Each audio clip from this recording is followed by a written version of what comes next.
Bueno, como le informé en nuestro primer resumen, el día de ayer se dio cuenta del número más alto de contagios y de fallecimientos en un lapso de 24 horas desde el inicio de esta tercera ola de COVID en el país.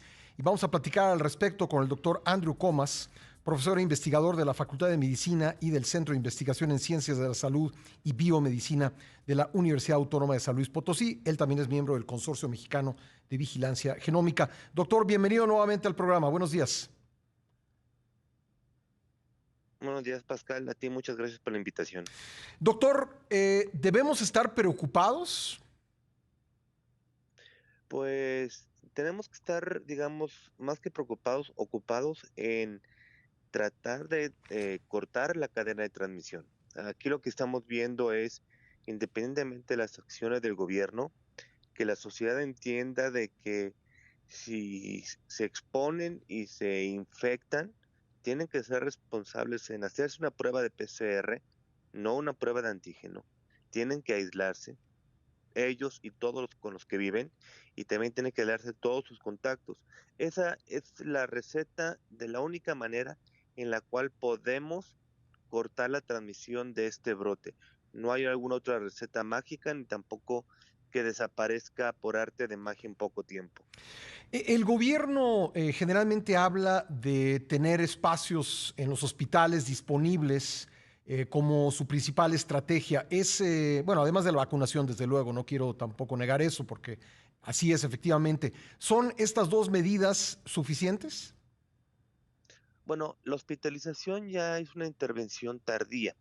Yo tengo que evitar que la población llegue a la hospitalización.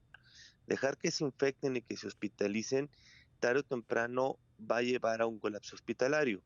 Y más porque hay dos estrategias de hospitalización. La reconversión hospitalaria aquí en México en hospitales COVID y no COVID, que no funcionó y que otros países le hicieron y la dejaron, y que en la literatura científica sabemos que generan más muertes que tener hospitales híbridos. Lo que necesita hoy nuestro país son hospitales híbridos, y en lugares donde no hayan muchos hospitales, como por ejemplo Baja California Sur, sí poner hospitales móviles. Pero en lugar de, digo, aparte de ampliar la capacidad hospitalaria, que no está mal eso, Ujú. lo que tienen que hacer es evitar que la gente se contagie. Ahora, la otra cosa es que amplían la capacidad hospitalaria, pero tampoco amplían la cantidad de médicos, enfermeras, inhaloterapistas, fisioterapeutas que hay en los hospitales, ni tampoco los insumos. Entonces, en muchos casos tenemos hospitales armados nuevos que son gigantes blancos. Sí, porque, bueno, o no tienen camas de terapia intensiva con respiradores, o los tienen, pero no tienen al personal para atenderlos, ¿no? Así es, y es que por ejemplo, una cama de terapia intensiva no solo es el ventilador, necesitas unos aparatos que se llaman bombas de infusión, Ujú. necesitas monitores y necesitas personal muy bien entrenado, porque como médico te lo digo, o sea, es muy fácil intubar y meter a alguien a un ventilador, pero es muy difícil sacarlo de un ventilador. Tú necesitas al personal muy bien entrenado para poder sacar a alguien de ventilador. De hecho, si tú tienes una terapia intensiva improvisada sin el personal adecuado, la tasa de mortalidad es del 100%.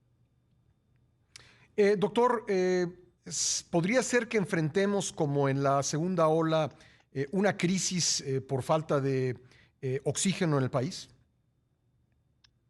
Sí, puede ser, sí, porque le pasó a la India, le pasó a Brasil, y la India y Brasil ya tenían una población más o menos como la mexicana, que se estimaba que más del 70% de la población ya había sido infectada o había tenido anticuerpos. Ujú. Y sí lo podemos tener. Voy a poner un ejemplo muy grande. Si antes se nos infectaban, ¿qué te gusta? 1,000 adolescentes y solo el 1% necesitaba hospitalización, no había problema. Pero si hoy se nos infectan 100,000 adolescentes y el 1% necesita hospitalización, pues sí vamos a tener este problema de abastos, porque ahorita no hay ninguna estrategia por parte del gobierno federal para frenar la ola, que ya no parece una ola, es un muro, y si no la frenamos, tarde o temprano lo vamos a tener.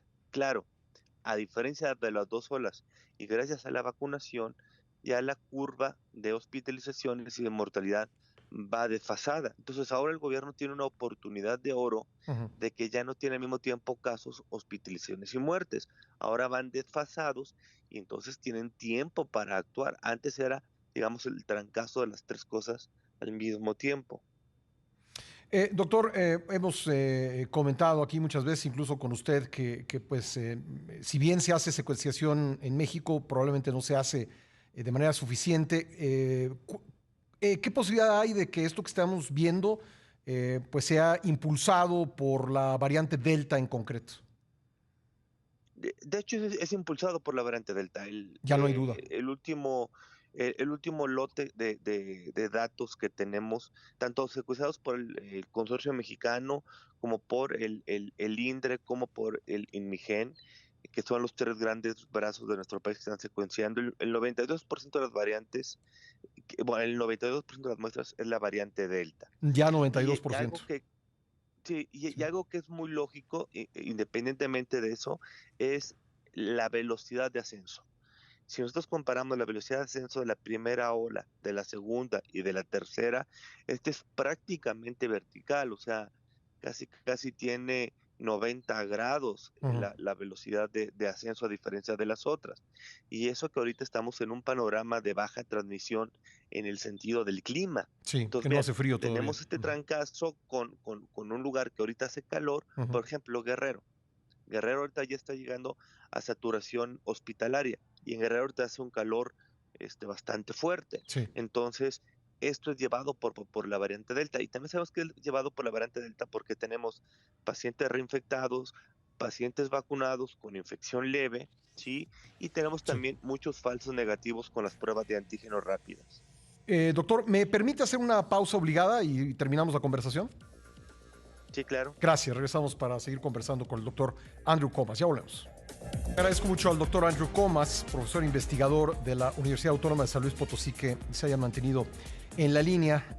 Estamos conversando con él sobre los datos de la tercera ola de COVID en México. Doctor, usted me decía que una de las características de esta ola, pues es que ya en cuestión de contagios es casi una pared con una pues inclinación de casi 90 grados. ¿Qué otra característica tiene respecto de las dos olas anteriores? He escuchado que en el caso de Delta, no necesariamente en México, pero en el caso de Delta, las personas manifiestan síntomas mucho más rápido que con otras versiones del coronavirus. Efectivamente, Pascal, eso tiene sus puntos buenos y malos, pero sí es, por ejemplo, con el virus original, el de Wuhan, el promedio de síntomas era de 6 días, Uh -huh. bueno, el periodo de incubación. Aquí es de 3,7 días, entonces en la mitad de tiempo están presentando síntomas. Y esto se debe al hecho de que este virus en el epitelio de la nariz, en la mucosa de la nariz, se replica 1,200 veces más que el virus original. Entonces rápidamente lleva a mayor concentración del virus y rápidamente la gente se vuelve infecciosa. Esto es bueno en el sentido de que es más fácil hacer el seguimiento y aislamiento de los contactos, Sí. porque antes la gente se nos desesperaba porque era hasta 15 días que los tenemos que dejar aislados. Ahora con esto pues no van a tener que ser 15 días, matemáticamente con 10 días sería suficiente, pero la cosa mala es que muy rápido se puede generar un brote. Ya, el martes en la conferencia mañanera, el subsecretario López Gatell decía que no hay evidencia científica, por lo menos no suficiente, respecto de la virulencia de esta variante y tampoco de su, pues su mayor nivel de contagio. ¿Qué diría usted al respecto? ¿Qué dicen las investigaciones científicas? Pues, de hecho, ayer subí un tweet donde el día de hoy tenemos 21 artículos que ya están en la librería de medicina del gobierno de Estados Unidos, que se llama PubMed, que es el repositorio más importante de medicina que hay. Sí. Y de esos, prácticamente todos te hablan de que efectivamente está demostrado por experimentos y por estudios en campo y por estudios epidemiológicos que es un virus mucho más transmisible, que es un virus que se replica más, que es un virus que se une con mucho más fuerza a su receptor en el cuerpo. Hasta ahorita solo hay un artículo que nos habla y fue no en humanos, lo hicieron de manera experimental en hámster, de que es más agresivo. Pero Ujú. falta ver por un motivo muy grande. Con el virus original, el riesgo de neumonía se daba entre el día sexto y doceavo de la infección. Y hoy por hoy estamos viendo que los cuadros de neumonía se están presentando antes del sexto día. Entonces, se están presentando antes de neumonía. Entonces, bueno, ahí sí podemos entrar en una polémica si que presenten antes o no neumonía entra dentro de virulencia o no. Claro, ahorita tenemos gran población vacunada y eso nos va a ayudar. Pero volviendo a tu pregunta, por lo menos hay el día de hoy en PubMed 21 artículos que nos hablan sobre el aumento en la capacidad de transmisión de este virus. Entonces, lo que dijo el secretario López-Gatell, pues no fue cierto. Esta semana entrevistamos aquí a la bióloga canadiense Gosia Gasperovich de la Universidad de Calgary y nos decía que el riesgo de no cortar la cadena de transmisión es que el virus siga mutando y que Así el es. ritmo de replicación de Delta podría ser superado por nuevas variantes. ¿Usted es de la misma opinión?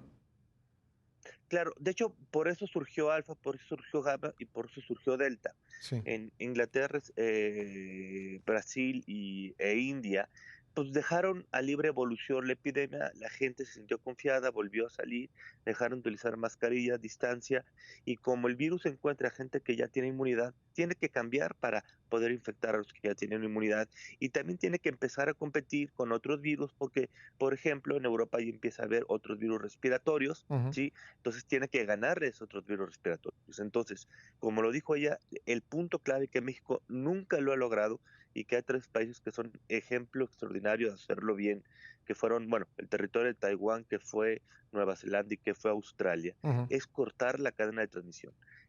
México nunca ha hecho un esfuerzo, ni el gobierno ni la sociedad. Claro, la sociedad no lo ha hecho porque el gobierno no le ha dicho cómo, de cortar la cadena de transmisión. Algunos gobiernos estatales sí lo han intentado, Ujú. pero mientras no cortemos la cadena de transmisión, pues vamos a llegar a la saturación de hospitales y por supuesto, tenemos hoy en México la receta perfecta para la generación de una nueva variante. ¿Por qué? Porque la mayoría de la población ya tiene anticuerpos y tenemos un ritmo acelerado de infección. ¿Cómo paramos la cadena de transmisión? ¿Tenemos que utilizar cubrebocas, hacernos pruebas, rastrear los contactos de las personas que se contagian? ¿Qué más se puede y se debe hacer? Bueno, aparte de utilizar cubrebocas, aumentar las pruebas PCR, no las pruebas de antígeno. Los kioscos que están en la Ciudad de México es un desperdicio de dinero, ¿sí? ¿Por qué? Porque de entrada ya una revisión, una metaanálisis de Cochrane nos dice que los falsos negativos de estas pruebas es el 40%, Ujú. pero ahora sabemos que con la variante Delta es hasta el 70%. Entonces, tirar dinero a la basura es hacer pruebas de PCR y pruebas PCR masivas. Algo muy importante es que el gobierno tiene que detectar los casos y tiene que hacer que la gente, si yo tengo una persona infectada, que todos en su casa se queden entre 10 y 15 días aislados, Ujú. pero seguir a los contactos para que los contactos se queden en la casa. Pues para eso en el DF inventaron el sistema de QR. Ya tienen el sistema, hay que llevarlo a todo el país para que le sea más fácil al gobierno rastrear a los contactos. Ujú. Mientras la gente no deje de salir, va a haber transmisión. Y lo otro importante, necesitamos la responsabilidad de la sociedad. A cada rato que nos llegan los pacientes, si es que fui a una fiesta y ahí iba enfermo, si es que el que organizó la fiesta tenía una gripita, tenía mocos, también necesitamos responsabilidad de la sociedad de que si tengo una gripita, porque así es como se manifiesta inicialmente la variante Delta, pues no puede hacer una fiesta, una reunión, ir al trabajo, ir a la universidad, no se puede. Bueno, pues ahí están las recomendaciones. Me queda un minuto, doctor, pero quiero preguntarle rápido por algo. Vi el comentario o la opinión de un especialista que haciendo que la gente salga a trabajar 4 días y luego se quede 10 días en su casa, podría tener un efecto positivo para frenar la cadena de replicación del virus. ¿Es verdad? Sí, es un modelo que también se ha utilizado en las escuelas por ejemplo, que yo por el tamaño de las aulas no puedo tener a todos los niños, Ujú. es el sistema 4x10. De hecho, en el programa Virus Universitario que es un programa de la Universidad Autónoma de San Luis Potosí patrocinado por el Sí. Consejo Potosino de Ciencia y Tecnología y por la OPS. Utilizamos el esquema 4x10 para volver híbrida la educación y nos funciona muy bien, ¿no? Ese es un modelo que yo lo puedo utilizar cuando no puedo tener trabajo o clases de modelo Ya. presencial más internet. Pero es un buen modelo el 4x10. Bueno. Claro, que necesitas asegurarte que los días que se quedan en casa, que no salgan. Bueno, doctor, pues le agradezco mucho que me haya tomado la llamada nuevamente. No, hombre, a ti, muchas Gracias. gracias. El doctor Andrew Comas, profesor investigador de la Universidad Autónoma de San Luis Potosí. Vamos a una pausa, regresamos con más en la primera emisión. No se vayan.